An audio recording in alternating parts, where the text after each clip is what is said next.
बिस्मिल्लाहिर्रहमानिर्रहीम। अस्सलाम वालेकुम। मैं हूं मिसेज़ राबिया ज़फ़र। आप देख रहे हैं ZN न्यूज़ और हमारे साथ हैं ज़फ़र नकवी साहब। अस्सलाम वालेकुम। प्रोग्राम की तरफ बढ़ने से पहले अगर अभी तक आपने हमारे चैनल को सब्सक्राइब नहीं किया तो इसे जल्दी से सब्सक्राइब कर दीजिए ताकि हमारी हर नई आने वाली वीडियो आप तक पहुँचती रहे। आज तहरीक इंसाफ का इलेक्शन कमीशन के ख़िलाफ़ एहतजाज है, मगर आज कुछ बड़े फ़ैसले भी कर लिए गए। काबीना कल इसकी मंजूरी भी दे देगी, इस पर बात करेंगे। क्या इमरान खान की गिरफ़्तारी का फ़ैसला हो चुका, इस पर भी बात करेंगे। फिर नवाज़ शरीफ ने अपनी पार्टी को अहम हिदायत जारी की हैं, वो अहम हिदायत क्या हैं, इस पर बात करेंगे। एक दफ़ा फिर आपको बताएंगे कि इमरान खान और परवेज़ इलाही के दरमियान हड्डा पड़ गया, इख्तलाफात शिद्दत इख्तियार कर गए, उस पर बात करेंगे। लेकिन सबसे पहले हेलीकॉप्टर हादसे में शहीद होने वाले पाक फ़ौज के ऑफिसर्स को ट्रिब्यूट पेश करते हुए आपको ये वीडियो दिखाते हैं। आपके सामने ये वीडियो चल रही है। ये मेजर सईद शहीद के वालिद और उनकी आखिरी मुलाकात करवाई जा रही है। ये बिल्कुल, ये हमने पहले भी ट्रिब्यूट पेश किया है। आज ये वीडियो सोशल मीडिया पे आई तो मेरा दिल किया कि मैंने कहा हम आपको भी दिखाएं।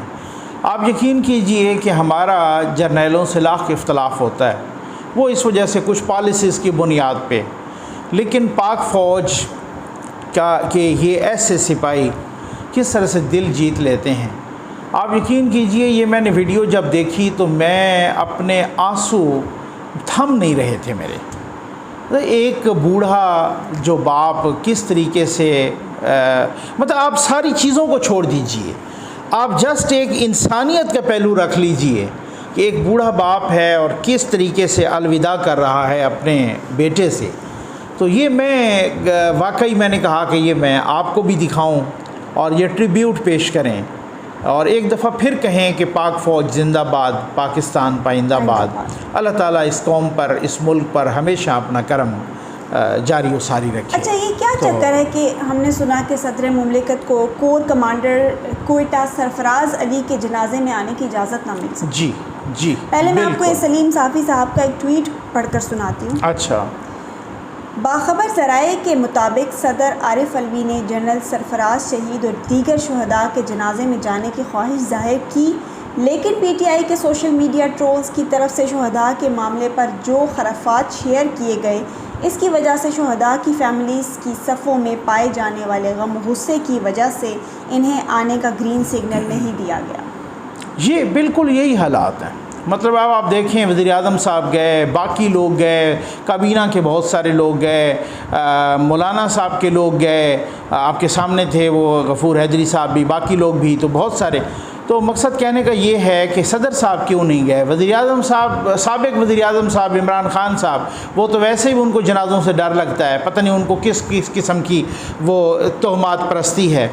तो खैर, लेकिन सदर साहब जाना चाहते थे और ये बात बिल्कुल ठीक है कि सदर साहब को नहीं आने दिया गया, क्योंकि उनके सोशल मीडिया सेल ने जिस तरह से बकवासियात की और जिस तरह से मुग़ल्लज़ात और जिस तरह की खराफात और जिस तरह के, अब आप देखें कि यार किसी ने भी, कोई भी हो, हर किसी ने मरना है, हमने भी वहीं जाना है, उधर से वापस किसी ने नहीं आना। और आप कह रहे हैं कि जी अल्लाह करे कि इस हेलीकॉप्टर में कोई जो है ना जनरल बाजवा होते, खुदा न खास्ता, इस हेलीकॉप्टर में फ़लाँ होते, फिर इन्हीं के जनरल के बारे में इस तरह की बातें, फिर इन सारे शोहदा के बारे में बहुत गलत बातें। तो ये कैसी तरबियत कर दी खान साहब ने कौम की? ये कौम के नौजवानों को किस गलीज़ तरबियत किस तरीके से खान साहब ने कर दी है। यार आप यकीन करें, मैं अगले आप सवाल पे आप ज़रूर आएँ, लेकिन मुझे इतना अफसोस है ना, ट्विटर पे देखें अब लोगों ने अपने रिप्लाईज़ और वो बंद किए हुए हैं। मैंने तो अभी तक नहीं किए, लेकिन माँ बहन की गालियाँ देते हैं, नहीं पता आगे वाला कौन है, आगे वाला कोई नहीं है। अब हम सैयद घराने को बिलोंग करते हैं, कभी नहीं कि किसी को ट्विटर पे या फेसबुक पे किसी को गाली दी हो।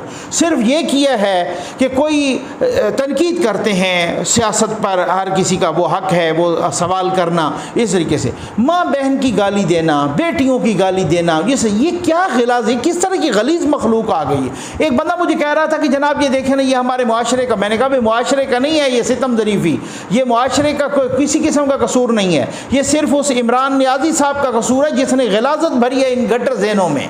जिसने गलत, अदरवाइज़ मुआशरे में नून लीग वाले नहीं रहते, वो इस तरह से नंगी गालियाँ देती हैं। मुआशरे में मौलाना फजल रहमान साहब के बंदे नहीं रहते, वो तो गालियाँ नहीं देते। मुआशरे में पीपल्स पार्टी के लोग नहीं रहते, वो तो नहीं देते। मुआशरे में बाकी जमात इस्लामी वाले, वो तो इस तरह से गालियाँ नहीं देते। भाई ये जो गाली है ना, आप अक़वाम की तारीख़ उठा के देख लें, ये गोली से भी बड़ी दहशत गर्दी है जो कि यूथियों के हिस्से में आई है। बहुत अफसोस होता है बंदे को। अच्छा, अब आ जाते हैं हम अपनी मेन स्टोरी पर। आज पीटीआई का एहतजाज है। एक तरफ तो ये कहते हैं कि ये जो इलेक्शन कमीशन का फ़ैसला, इसकी कोई वैल्यू नहीं है, फिर एहतजाज की कल कॉल ये आपने बड़ा बहुत ही ज़बरदस्त किस्म का रेलिवेंट, एक तरफ कल परसों से कह रहे हैं कि जनाब कल आया ना फैसला ना, हाँ वो से कल से ही कह रहे हैं कि जनाब देखें वो जो है ना जी, खोदा पहाड़, चूहा निकला, तो ये चूहे के ख़िलाफ़ कर रहे हो। कुछ भी नहीं निकला, ये तो हमारी फेवर में आया, ये तो यूँ उड़ जाएगा, ये तो ये उड़ जाएगा। तो एहतजाज किस बात का भाई, कौन सा एहतजाज? और फिर आपको पता है वो एहतजाज भी जो है ना, वो करें एहतजाज, आए एहतजाज, वो कर लें, ये शौक भी पूरा कर लें। इलेक्शन कमीशन जाना था लेकिन आगे रहना था। हाँ, हमने इलेक्शन कमीशन जाना था लेकिन आगे रहना था। फिर उसी राणे ने जो है ना, वो राणा साहब ने कह दिया है इलेक्शन कमीशन नहीं आने दूंगा, रेड जोन नहीं आने दूंगा, वहाँ पे करो आप अपना एहतजाज दूर जाके, ठीक है ना। तो वैसे नहीं कह रहे, मैं आपको एक वीडियो क्लिप सुनवाती हूँ, बल्कि ये क्लिप दिखाना ज़रूरी है। हाँ बिल्कुल सही। देखने का काबिल। किनका है? ये शेख रशीद साहब का है। ठीक, कितना गुस्से में बात कर रहे हैं। क्या पाकिस्तान और जनरल कमर जावेद बाजवा को कहना चाहता हूँ कि इस राना सनाउल्लाह को लगाम डालेगा। जिस किस्म की ये जबान और गुफ्तगू कर रहा है, क्या कोई आदमी इसको सलूट मार सकता है? क्या रीजन का जनरल इसको सलूट मारेगा? क्या एफसी का जनरल इसको सलूट मारेगा? क्या कोस्ट गार्ड का जनरल इसको सलूट मारेगा? क्या खैबर राइफल का जनरल इसको सलूट मारेगा? थूकेगा इस पे हर आदमी के। अब आप अंदाज़ा कीजिए, उन्होंने लाइव शो में ये अपना मारियम मेमन साहबा का शो था गालिबन, तो ये लाइव शो में शेख रशीद ने स्टूडियो में थूक दिया। अब आप गुस्से का अंदाज़ा देखें, इन बेचारों की हालत पर रहम आता है, ठीक है ना। ये अपनी जगह बना रहे हैं लेकिन शेख साहब की जगह नहीं बनती। अब असल में मसला ये है कि शेख साहब की भी गुस्सा, शेख साहब का रोना पीटना वो जायज़ है। उसकी वजह ये है कि वो जो गेट नंबर 4 उन्होंने भी आग कर दिया है शेख साहब को। इधर से खान साहब से भी जो है ना इस तरह की वो बेइज्जती पड़ जाती है खान साहब से। अब शेख साहब को पता नहीं चल रहा अब मैं किधर जाऊँ, मैं ज़मीन में घुस जाऊँ, मैं चिल्लू भर पानी में डूब मरूँ, मैं क्या करूं? हालात ये हैं। अब क्या इस पे पैमरा एक्शन लेगा? ये लाइव शो में नेशनल टीवी पे बैठकर स्टूडियो में थूक दिया उसने। अब आप देखें तो सही किस तरीके का गुस्सा, किस तरीके की शिद्दत पसंदी, किस तरीके की दहशत गर्दी। ये माशाअल्लाह, ये वो शेख रशीद अहमद साहब हैं जिनको इमरान खान साहब शीदा टली बोलते थे जी। अच्छा, अब खान साहब ये भी कह रहे हैं, कल उन्होंने एक इंटरव्यू दिया एक टीवी प्रोग्राम में, तो वो कह रहे हैं कि इलेक्शन कमीशन हम नहीं जाएंगे बल्कि हमारा एक वफ्द जाएगा। और हाँ ये कल से मुराद ये आपने कल वो आज चूँकि वो टाइम आगे हो गया तो बिल्कुल सही बात है। इमरान रियाज साहब को अपने ही मालशिया पालिशिया को, क्योंकि वो मालशिया पालिशिया को देते हैं ना, और का तो सवाल का जवाब भी नहीं देते, और पे तो वो मच्छर जाते हैं। उन्होंने कहा कि हम इलेक्शन कमीशन नहीं जाएंगे, में एहतजाज नहीं करेंगे, बल्कि एक हमारा वफद जाएगा और वो वहाँ जाकर कहेगा कि हमें वफद जाएगा, कुछ पार्लियामेंटेरियंस का, कुछ एक्स पार्लियामेंटेरियंस का, वो कहेगा हम आप पे एतमाद नहीं है। इन्होंने पहले ख़ुद ऐलान किया था कि हम इलेक्शन कमीशन ही जाएंगे। लेकिन जो खान साहब है ना, असल में भाई खान साहब किसी सहारे पर ही करते हैं सियासत, वो एहतजाज भी किसी सहारे पे करते हैं। अगर उनको कोई सहारा ना हो, उनकी नैपियाँ बदलने वाला कोई ना हो, तो खान साहब एहतजाज नहीं कर सकते। खान साहब मौज़ेतुंग नहीं हैं, खान साहब चे गुवेरा नहीं हैं, खान साहब नेल्सन मंडेला या खुमैनी नहीं हैं, खान साहब इमरान नियाज़ी हैं जो भागने का एक्सपर्ट है। वो उनको पता चल गया कि वो इधर मेरा इलेक्शन कमीशन के सामने जो है ना दाखिला बंद है, और इधर सोटियाँ पड़ेंगी, इधर आंसू गैस पड़ेंगे, इधर मार पड़ेगी, इस वजह से उन्होंने कह दिया। आज उनको कोई तसल्ली दे दे उनको मैं माज़रत के साथ कहूँगा, कभी ज़हीरुल इस्लाम चाहिए अपना सहारा बनने के लिए, कभी जो है ना उनको शुजा पाशा साहब चाहिए, कभी उनको जनाब फैज़ हमीद साहब चाहिए, कभी उनको कोई अगर कभी उनको हम ख्याल जजेस चाहिए, ये उनको अवेलेबल ना हो, खान साहब वाशरूम तक जाने के भी काबिल नहीं है। ये मैं बिल्कुल इसको चैलेंज करके कहता हूँ, मेरे पास इसकी सैकड़ों मिसालें हैं, वजह आप देख लीजिए। अच्छा, फिर खान साहब को सिकंदर सुल्तान साहब जो इलेक्शन कमिश्नर हैं, चीफ इलेक्शन उनसे कमिश्नर, मसला क्या है उनसे? क्योंकि उनका एक माजी का क्लिप है जिसमें वो इन्हीं सिकंदर सुल्तान साहब की तारीफ कर रहे हैं। ये जनवरी 2021 का क्लिप है। सही। और फिर कल के इंटरव्यू में जो उन्होंने बात की वो हम आपको सुनवाते हैं। आज इलेक्शन कमीशन पे हमें एतमाद है, क्योंकि ये जो इलेक्शन कमीशन है हमने चॉइस से, यानी हमारा भी इनपुट है, ऑपोजिशन और गवर्नमेंट के मिल के किया। पहले तो इनके अपने थे ना। अच्छा, अब इन्होंने अपने अंपायर दिए, हमने अपने अंपायर दिए, ना इनको हमारे मंजूर थे, ना हमें इनके अंपायर मंजूर थे, वो डेडलॉक हो गया। अब जनाब हम फंस गया, वो मसला था कि अब इलेक्शन कमीशन कंप्लीट नहीं है।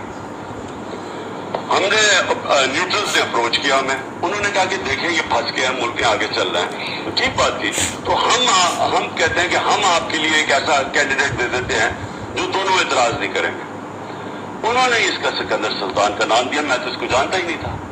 जब इसका नाम आया और जब हमने कहा चलो ठीक है, अगर डेडलॉक हुआ है तो आप दे रहे कोई न्यूट्रल आदमी का नाम, तो मैंने कहा कि ठीक है। जैसे ही इसका नाम आया तो लोगों ने शोर मचा दिए, तो उन्होंने कहा ये तो नून लीग का घर का आदमी है। मैंने न्यूट्रल्स को बताया, मैंने कहा आपने कहा था ये न्यूट्रल है, ये तो घर का आदमी है। उन्होंने कहा हम गारंटी लेते हैं इसकी कि ये न्यूट्रल रहेगा। तो गारंटी क्यों है? इसलिए इतनी बड़ी हमने हिमाकत की कि हमने मान के इसका। अब देखिए, पहले तो मैं ज़रा व्यूअर्स को ये समझा दूं कि अगर किसी को समझ ना आई हो तो, ये इमरान अहमद नियाज़ी साहब फरमा रहे हैं कि पहले इसी चीफ इलेक्शन कमिश्नर के बारे में, ये 2021 में, और जब वो लगा रहे थे उस वक़्त भी ठीक हो गया ना, तो उसके बाद भी अब ये पहले फरमाया कि देखो वो जो पहले वाले थे ना, वो इनके लोग होते थे, जो पहले वाले चीफ इलेक्शन कमिश्नर थे, वो तो इनके हैंड पिक्ड थे, वो तो इनके कठपुतली थे। अब जो लगाया है ना, अब हमने बड़ा कॉन्सेंसस से लगाया है।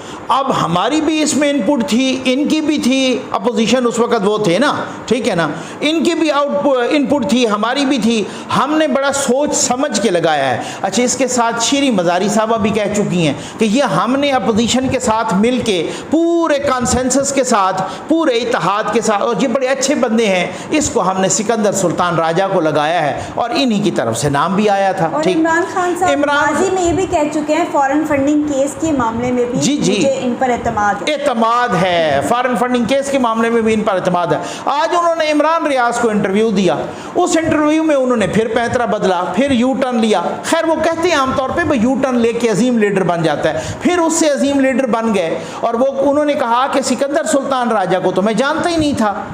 अब उनका जो है ना, ये न्यूट्रल्स ने हमें कहा था कि यहाँ फटा पड़ गया है तो आप किसी पर इतफाक़ नहीं कर रहे, तो आप इसका नाम ले लें। तो फिर जब इसका नाम लिया तो हमें कहा कि अपनी पार्टी की तरफ से भाई ये तो नून लीग के घर का बंदा है। तो फिर हमने न्यूट्रल से मैंने कहा कि ये तो उनके घर का बंदा है, तो उन्होंने कहा नहीं ये न्यूट्रल रहेगा, आप बेफिक्र रहें। और वो न्यूट्रल ही रहे, उसमें कौन सी ऐसी गलत बात है, वो तो न्यूट्रल ही रहे, आप उनकी तारीफ़ें भी करते रहे, ठीक है ना। आज अच्छा, एक बात यहाँ पर बड़ी दिलचस्प है, अगर आप कह रहे हैं कि ये बंदा भी न्यूट्रल ने दिया है, तो वो आज मैं देख रहा था इकरार हसन साहब वो ट्वीट भी कर, उसने कहा खान साहब आपको मान गया है भाई, ठीक है ना। जब आप चीफ इलेक्शन कमिश्नर ही नहीं लगा सकते, वो भी न्यूट्रल के कहने पे लगाते हैं, और आप कहते हैं कि ये चेरी ब्लासम और बूट पालशिया शहबाज शरीफ है, उससे तो कहीं बड़ा बूट पालशिया फिर आप साबित हो गए ना, और चेरी ब्लासम तो आप साबित हो गई कि जिन्होंने कोई भी नहीं, खान साहब ने एक नहीं। असल में मसला ये है कि मैं यूथियों से मुझे हमदर्दी है, लेकिन उनका अपर चैम्बर फारेग है, ईवान बाला यूथियों का बिल्कुल फारिग है अकल से, वो खाली है। खान साहब उसमें गटर का पानी भरते रहते हैं, वो खान साहब से सवाल ही नहीं करते।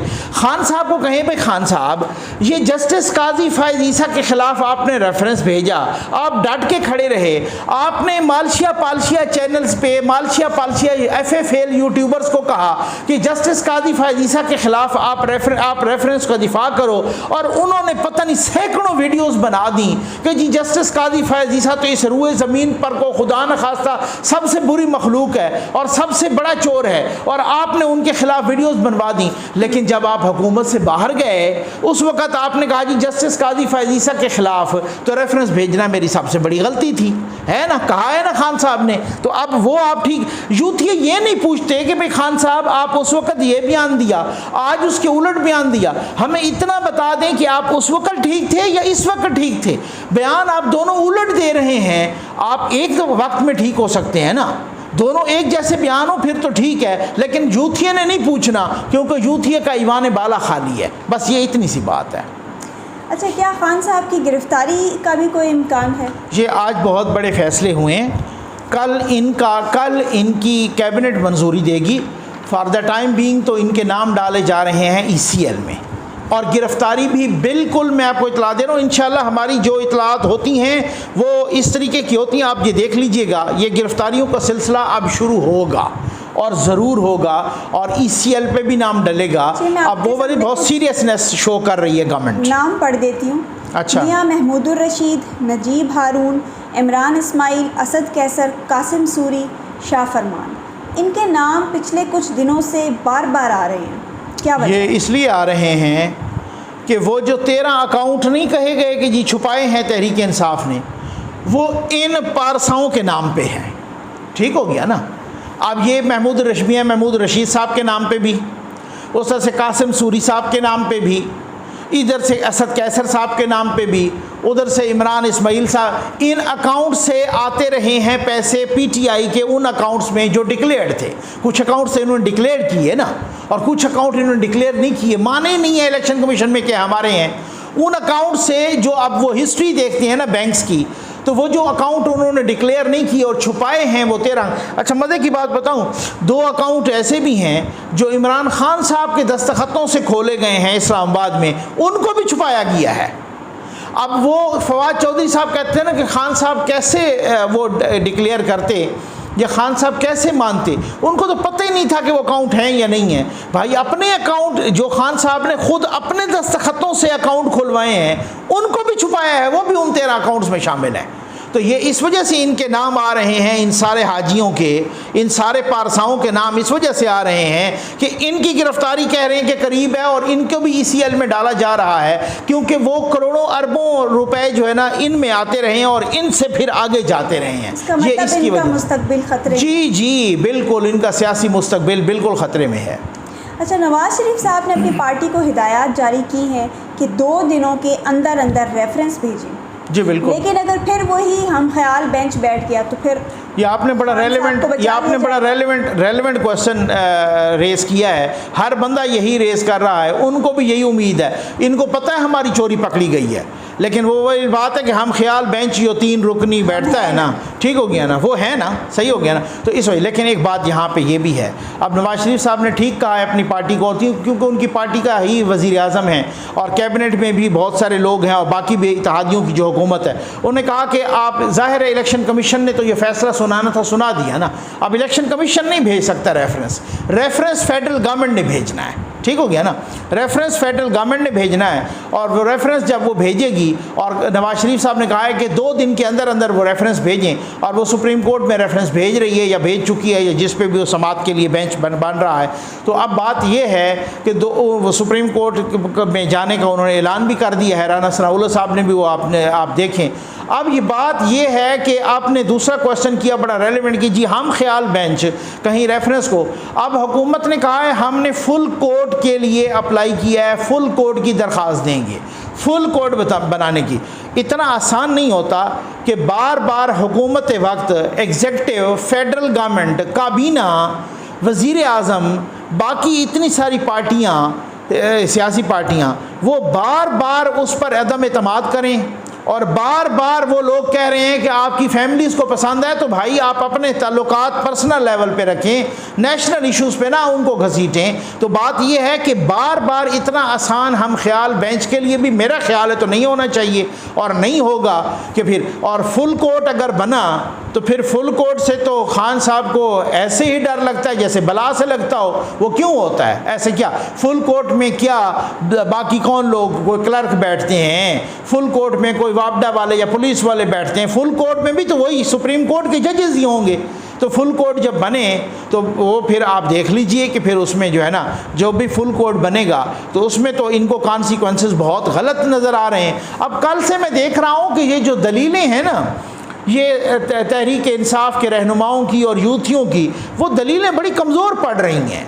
वो आगे से गाली देने पे आ जाते हैं। दलील है कोई नहीं इतनी बड़ी इंटरनेशनल चोरी पकड़ने की, और ये जो फॉरेन एजेंट के तौर पे सामने आए हैं इमरान खान साहब, अब वो दलील ख़त्म हो गई है। अब ये दलील दी जा रही है जनाब कि ये फैसला कुछ नहीं कर सकता क्योंकि खान साहब बड़े मकबूल लीडर हैं, उनके साथ अवाम है। अच्छा चलो मैं मान लेता हूँ एक लम्हे के लिए, जी मकबूल लीडर है, मैं एक लम्हे के लिए नहीं, मैं मानता हूँ, इसको ना मानना कोई इस वाली बात नहीं है। मकबूल लीडर है, उनके साथ अवाम भी है, ठीक हो गया है बिल्कुल। लेकिन क्या ये मकबूलियत और अवाम का साथ होना इस चीज़ का सर्टिफिकेट देता है आपको कि आप चोरी करते रहो, आप बाहर से पैसे लेते रहो, आप बाहर के हुक्मरानों से पैसे लो, हुकूमतों से पैसे लो कि जी आप हमें पैसे दें और मैं सी पैक का सत्यानाश करूँगा, ये आपको ज़ेब देता है। मकबूलियत आपको आप एक बंदा अगर मकबूल है और जाके वो 10 कत्ल कर दे और आप आके उसका आर्गूमेंट दें कि अवाम उनके साथ है लिहाजा आप तो इनको गिरफ़्तार भी नहीं कर सकते, तो ये ऐसा नहीं है। ये कोई अकल को हाथ मारें, को खुदा का नाम माने। मकबूलियत अपनी जगह, अवाम साथ अपनी जगह। किस चीज़ का आप वो कर रहे हैं? आप चोरी करते रहें, आप डाका डालते रहें, आप बाहर से पैसे पकड़ के पाकिस्तान को नुकसान देते रहें, मकबूलियत है भाई, आप जो कुछ करते रहें। ये इस तरह से नहीं होना चाहिए। आखिर में आते हैं उस खबर पर जो हमने आपको 3 दिन पहले दे दी थी। मारूफ सहाफ़ी तलत हुसैन साहब ने भी इस पर काफ़ी ट्वीट्स की हैं। हाँ जी, खबर यह है कि खान साहब और परवेज़ इलाही साहब में फड्डा शिद्दत इख्तियार कर गया है। बिल्कुल ऐसे ही है, बिल्कुल ऐसे। और हमने ये 3 दिन पहले खबर दी थी ना, ठीक है ना, इसी मुश्तरका प्रोग्राम में दी थी ना, ठीक। अच्छा आप ये बताएं, आज तलत साहब ने 3-4 पता नहीं, मैंने तो इतनी देखे हैं, 2-3 के 3-4 इस तरह से ट्वीट्स किए हैं उन्होंने, और यही खबर दी है कि फड्डा है खान साहब में और चौधरी परवेज़ इलाही साहब में, और चौधरी परवेज़ इलाही के अपने बंदे। और एक और भी बहुत ही ब्रेकिंग न्यूज़ आपको अगली फिर वीडियोस में देंगे, और वो कौन सी ब्रेकिंग न्यूज़ है? बहुत बड़ी ब्रेकिंग न्यूज़ है। परवेज़ इलाही साहब बहुत परेशान हैं, इस वजह से तो परेशान हैं ही हैं, किसी और वजह से भी परेशान है, ठीक है ना। उनकी अपनी वज़ारत आला भी उनको बहुत ही डगमगाती हुई ख़तरे में लग रही है। वो क्यों है, उसका क्या वजह है? बहुत कुछ हो रहा है, ठीक हो गया ना। अच्छा अब इसमें देख लें कि वो फटा क्या है। मैंने पहले कहा था कि ये इत्तेहाद अननेचुरल है, ये इत्तेहाद गैर फितरी है, ये नहीं हो सकता, लोग नहीं मानेंगे। हम 178 हैं या 177 हैं और 10 लोगों को, 10 बंदों वालों को आपने वज़ीर आला बना दिया है, ये बहुत अननेचुरल इत्तेहाद है। मैंने एक ट्वीट की थी और लोगों ने कुछ यूथियों को, हमारे दोस्तों को बुरा लगा, तो और मैंने वो ट्वीट ये की थी कि अनकरीब मैं शहबाज गिल और मुनीस इलाही को एक दूसरे को जूते मारते हुए देख रहा हूँ, और ये बड़े पसंद भी की गई और कुछ मेरे यूथिया दोस्तों को बुरी भी लगी। भाई बात ये है कि ये फड्डा इस वजह से पड़ा है, फड्डा इसी वजह से पड़ा है कि परवेज़ इलाही ये उनको अपने बंदे भी आप खाते हैं कि यार हमारा एक वज़ीर, इन्होंने हमें कहा था कि 2 वजारतें देंगे, वो वज़ीर कानून चाहते हैं, इन्होंने अपना लगा दिया, ठीक है ना। अब उसमें बहुत फड्डा बहुत गहरा है।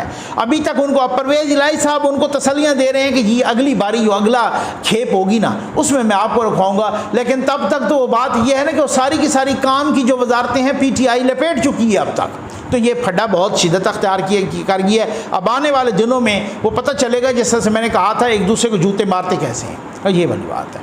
आज के प्रोग्राम में बस इतना ही। उम्मीद है आपको आज का प्रोग्राम पसंद आएगा। अपना फीडबैक ज़रूर दीजिएगा। अल्लाह।